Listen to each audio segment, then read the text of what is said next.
Hello guys, welcome back to my channel. তো আজকে আবার একটা নতুন ব্লগের সঙ্গে এসেছি তোমাদের কাছে। তো আজকে কি কাজকর্ম করছি, কী করছি সবটাই তোমাদের সঙ্গে শেয়ার করব। আর সকাল সকাল কিন্তু আমি স্নান টান কমপ্লিট একদম। সকালে স্নানটা সেরে নিলে অনেকটাই কিন্তু কাজ এগিয়ে যায়।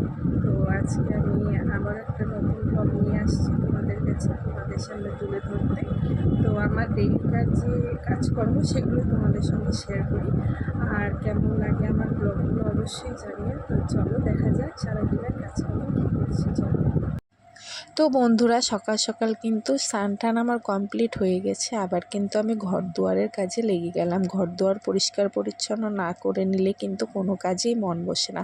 তাই সকাল সকাল আমি কিন্তু সব ঘর দুয়ার পরিষ্কার পরিচ্ছন্ন করে বিছানা টিছানা গুছিয়েই আমি কিন্তু রান্নাবাড়ির কাজে যাই। জানি প্রত্যেকটা হাউসওয়াইফ তাই করে। তো আমারও এই একই করার। আমি সব কিছু ঘর দুয়ার গুছিয়ে নিয়ে তারপর রান্নাবাড়ির কাজে চলে যাই। আর এই দেখো, আমার কিন্তু ঘর দুয়ার গোছানো হয়ে গেছে। আর ঘর দুয়ার না গুছিয়ে নিলে যেন কাজে কোনো কিছু তো মনই বসে না। আর যেরকমই হোক, ঘর দুয়ার কিন্তু পরিষ্কার পরিচ্ছন্ন করে রাখলে কিন্তু সংসার জীবনের মনটা বসে, আমি যেটা মনে করি। তারপর দেখো, মেয়ে তো আলুর পরোটা খাবে, মেয়েকে আলুর পরোটা করে দিলাম। আর এখানে বর মাছ নিয়ে এসেছিলো, এই মাছের ঝোল এইভাবে করে ফেলেছি। আর এইভাবে মশলা দিয়ে ঝোল করতে খুব ভালো লাগে। আর এখানে পটল ভাজা, আলুর দমটা আগেই হয়ে গেছিলো, পটল ভাজাটাও আগেই হয়ে গেছিলো। পরে বর মাছ নিয়ে এসেছে, পরে মাছের ঝোলটা এইভাবে করে রেখেছি।